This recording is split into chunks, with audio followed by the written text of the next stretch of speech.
Pneumonia is caused by inflammation of pneumonia, किसकी सूजन की वजह से होता है भाई? तो निमोनिया किसकी वजह से होता है भाई? जब आपके लंग्स में यानी कि फेफड़ों में सूजन आने लगती है या फिर सूजन आ जाती है, तो कौन सा डिसऑर्डर होता है? वो निमोनिया। कौन सा डिसऑर्डर होता है भाई? निमोनिया। कौन सा निमोनिया, ठीक है ना। तो ये देखो, आप देख सकते हैं भाई, यहाँ पे क्या हो रहा है भाई? इन्फ्लामेशन, लंग्स में सूजन आने लगी है, ठीक है, लंग्स में क्या होने लगा है? सूजन आने लगी है। तो कौन सा डिसऑर्डर हो गया? ये निमोनिया हो गया, ठीक है। तो इसका करेक्ट ऑप्शन कौन सा हो जाएगा? बी। क्या? Pneumonia is caused by the inflammation of lungs. जब आपके लंग्स में या फिर कह लें कि फेफड़ों में सूजन आने लगती है तो क्या होता है? वो कौन सा डिसऑर्डर क्या हो जाता है? मतलब कहते हैं कि क्या हो गया भाई? निमोनिया हो गया। क्या हो गया? निमोनिया हो गया। आगे बढ़ो भाई, नेक्स्ट क्वेश्चन की तरफ देखो। बताओ इसका आंसर बताओ जल्दी से। The eye organ with the highest refractive index is, उच्चतम अपवर्तनांक वाला नेत्र अंग कौन सा है? Highest refractive index, C option इसका करेक्ट ऑप्शन है, हो जाएगा क्या? लेंस। क्या है भाई? लेंस का ही सबसे ज्यादा रिफ्रैक्टिव इंडेक्स होता है ना। एक्वस ह्यूमर, विट्रस ह्यूमर, इन दोनों का क्या होता है? कम होता है, 1.34। विट्रस ह्यूमर की अगर अपन बात करें तो क्या है? 1.34। एक्वस ह्यूमर की अगर अपन बात करें तो इसका भी क्या है? 1.34। ये क्या है भाई? ये फ्लूइड्स हैं, यहाँ पे लिक्विड भरा होता है, फ्लूइड्स हैं जो लेंस के आगे की तरफ और लेंस के पीछे की तरफ भरा हुआ होता है। इसको क्या बोलते हैं? एक्वस ह्यूमर और विट्रस ह्यूमर, दोनों का ही क्या है? 1.34 है। और लेंस का जो रिफ्रैक्टिव इंडेक्स है कितना है? 1.41, ठीक है ना। अपवर्तनांक जो है लेंस का कितना है? 1.41। कॉर्निया की अगर अपन बात करें तो 1.38 है, ठीक है ना। तो इस हिसाब से देखा जाए सबसे ज्यादा जो हाईएस्ट है, उच्चतम किसका हो जाएगा? आपका लेंस का हो जाएगा, ठीक है ना। तो इसलिए आपका ये सी ऑप्शन करेक्ट हो जाएगा। क्या? लेंस। अरे बोलो ना, बोलो, ठीक है ना भाई। डन। Is that clear? आगे बढ़े। अरे बोलो, ठीक है भाई। देखो नेक्स्ट क्वेश्चन, देखो आगे की तरफ।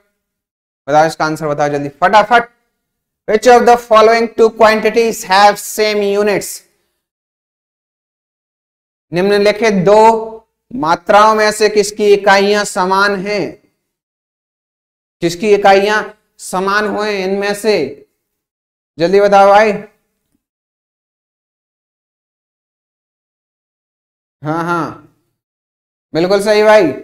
फोर्थ ऑप्शन, डी ऑप्शन आपका बिल्कुल सही है। इंपल्स एंड मोमेंटम क्या है?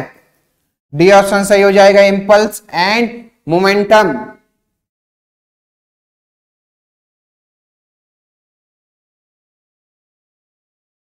Impulse and momentum.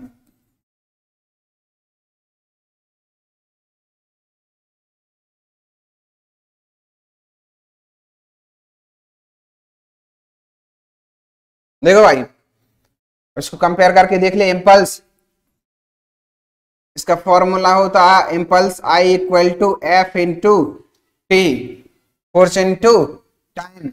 मोमेंटम का P equal to M V, mass multiplied by velocity.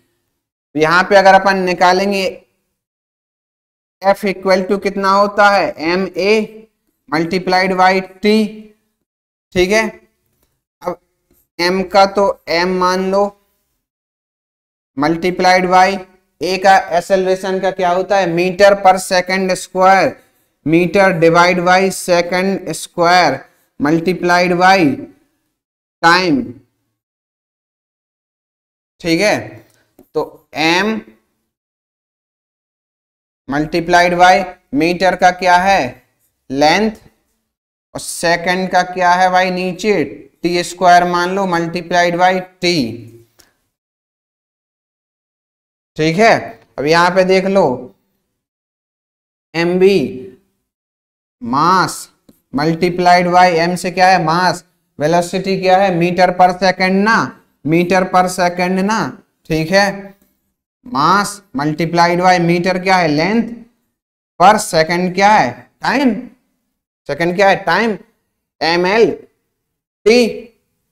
अब यहां पे देख लो भाई टी से एक टी कैंसिल हो जाएगा तो कितना बचा आपका, ये टी को अगर ऊपर ले जाएंगे तो एम एल बटे टी, यहां पे देख लो भाई क्या है एम एल बटे टी, तो ये बराबर हो गया कि नहीं हो गया एम एल बटे टी भाई एम एल बटे टी।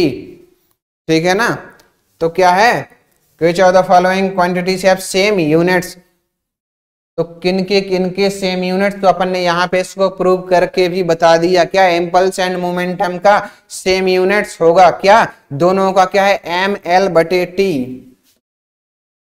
एम एल बटे T.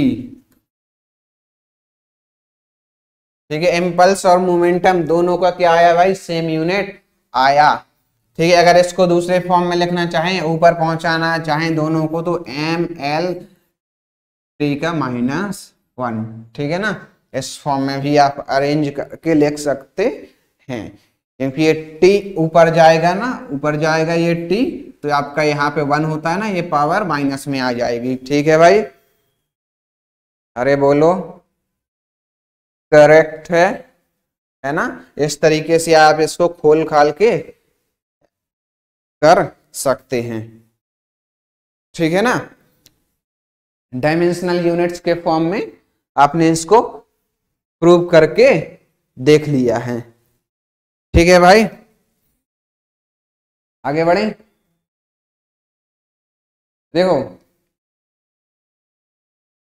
which of the following vitamins help in absorption of calcium, निम्नलिखित में से कौन सा विटामिन कैल्शियम के अवशोषण में मदद करता है, निम्नलिखित में से कौन सा विटामिन कैल्शियम के अवशोषण में मदद करता है भाई बताओ कौन सा, विटामिन डी जो होता है ना वो कैल्शियम के अवशोषण में यानी कि कैल्शियम के अब्सॉर्प्शन में अवशोषण में मदद करता है, कौन सा विटामिन डी करता है भाई, कौन सा करता है भाई विटामिन डी करता है।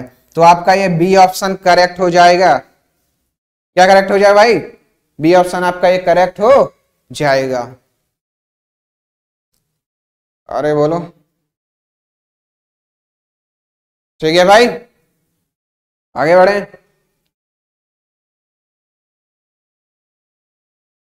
नेक्स्ट क्वेश्चन बहुत इंटरेस्टिंग क्वेश्चन है भाई ये, mixture of two evaporative liquids whose boiling points differ is separated by, किसके द्वारा सेपरेट किया जाता है,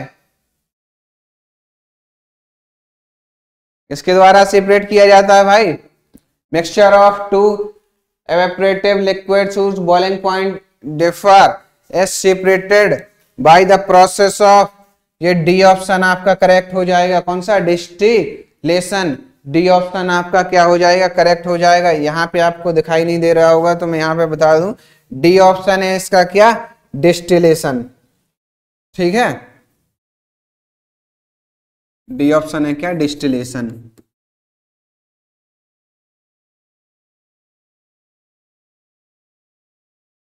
ठीक है, दो एवेपोरेटिव लिक्विड्स हैं और ये प्रोसेस डिस्टिलेशन की जो ये प्रोसेस है देखो इस तरीके का दिखाई देता है, कुछ डिस्टिलेशन का जो एपरेटस होता है जो ये यंत्र होता है इस तरीके का दिखाई देता है। ये डिस्टिलेशन प्रोसेस तभी सक्सेसफुल हो पाता है अगर जिन दो लिक्विड्स को अलग अलग करना है, सेपरेट आउट करना है, उनका जो बॉइलिंग पॉइंट है वो बहुत ज्यादा हो, उनका जो बॉइलिंग पॉइंट है वो कैसा हो, बहुत ज्यादा हो, यानी कि उनके बीच में टेम्परेचर डिफरेंस जो होने वाला है बॉइलिंग पॉइंट में वो बहुत ज्यादा हो। मान लो जैसे इसमें दो लिक्विड हैं जिनका बॉइलिंग पॉइंट है, एक का है, एक अपन ने ए मान लिया, एक मान लिया क्या बी, ठीक है। तो ए का है बॉइलिंग पॉइंट मान लो 100 डिग्री सेंटीग्रेड और बी का है मान लो कितना 50 डिग्री सेंटीग्रेड, ठीक है। तो यहां पे 50 का अंतर है। अब अपन को एक सेपरेट करना है इससे, ठीक है। मान लो अपन को कितना सेपरेट, कौन सा सेपरेट करना है इससे, बी सेपरेट आउट करना है इससे, ठीक है, बी सेपरेट आउट करना है। तो बी का बॉइलिंग पॉइंट कितना है 50 डिग्री सेंटीग्रेड या फिर 50 डिग्री सेल्सियस कह दे, ठीक है। तो यहां से जो ये बर्नर है आपने यहां से इसको हीट देना शुरू किया, कब तक देते रहे, जब तक ये कितना हो गया भाई 50 डिग्री तक पहुंच गया टेम्परेचर। 50 डिग्री पे जैसे ही आपका ये टेम्परेचर पहुंचेगा तो इसमें से जो लिक्विड है बी वाला जिसका 50 डिग्री सेंटीग्रेड है बॉइलिंग पॉइंट, वो यहां से एवेपोरेट होने लगेगा, यहां से एवेपोरेट होने लगेगा ना। तो यहां से तो अपन ने बंद कर रखा है, तो इसकी भाप यहां से होते हुए ये यहां पे इस फ्लास्क में, इस करने एपरेटस में, इस बर्तन में जो भी है इसमें जाके कलेक्ट हो जाएगी। अब दूसरा जो ए वाला था जिसका कितना था 100 डिग्री सेंटीग्रेड जिसका बॉइलिंग पॉइंट था, तो 50 पे तो वो उसका कुछ होने वाला है नहीं, तो वो इसी में यहीं पे रह जाएगा, ठीक है। और जिसका टेम्परेचर या बॉइलिंग पॉइंट 50 था वो पूरा उबलते हुए भाप बन के इससे होते हुए यहाँ पे कलेक्ट हो जाएगा, इकट्ठा हो जाएगा। तो यहाँ पे अब आपका सेपरेट हो जाएगा कौन सा बी वाला और यहाँ पे कौन सा ए वाला। तो इस प्रकार से जिसका क्या है 100 डिग्री टेम्परेचर है, इसका कितना है 50 डिग्री बॉइलिंग पॉइंट था। तो इस प्रकार से ए और बी दोनों अलग अलग कर लिए अपन ने कि नहीं कर लिए, सेपरेट आउट कर लिए कि नहीं कर लिए। तो यहाँ पे आपने देखा होगा कौन सा प्रोसेस हुआ, डिस्टिलेशन प्रोसेस हुआ, कौन सा डिस्टिलेशन प्रोसेस हुआ। ये कब काम करता है, जब टेम्परेचर डिफरेंस बॉइलिंग पॉइंट में डिफरेंस कैसा होना पड़ेगा, हाई होना पड़ेगा, यानी कि ज्यादा होना पड़ेगा, ठीक है, तभी ये काम करता है, ठीक है। तो ये आपका करेक्ट ऑप्शन किसका कौन सा हो जाएगा, डी ऑप्शन आपका करेक्ट हो जाएगा। क्या, डिस्टिलेशन। दो बाष्पीकरणीय द्रवों का मिश्रण जिनके क्वथनांक भिन्न होते हैं पृथक किया जाता है, कौन सा, आसवन के थ्रू, ठीक है, किसके थ्रू, डिस्टिलेशन के थ्रू, या फिर कह लें क्या, आसवन के थ्रू, ठीक है भाई, करेक्ट, बोलो, डन डना डन। आगे बढ़े भाई, देखो भाई next question, liver is the rich source of, liver is the rich source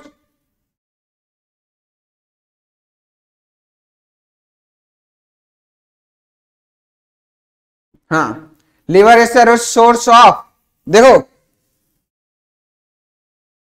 यकृत का समृद्ध स्रोत है। जल्दी बताओ भाई इसमें से आंसर क्या होगा, sugar, fat soluble vitamins, minerals या फिर proteins.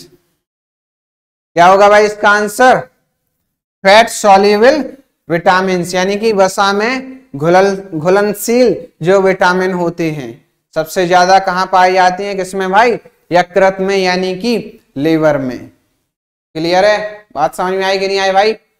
Liver is a rich source of fat soluble vitamins. आपका कौन सा ऑप्शन करेक्ट हो जाएगा, आपका भाई बी ऑप्शन करेक्ट हो जाएगा, ठीक है भाई, कौन सा ऑप्शन करेक्ट हो जाएगा, बी ऑप्शन आपका क्या हो जाएगा, करेक्ट हो जाएगा, ठीक है ना।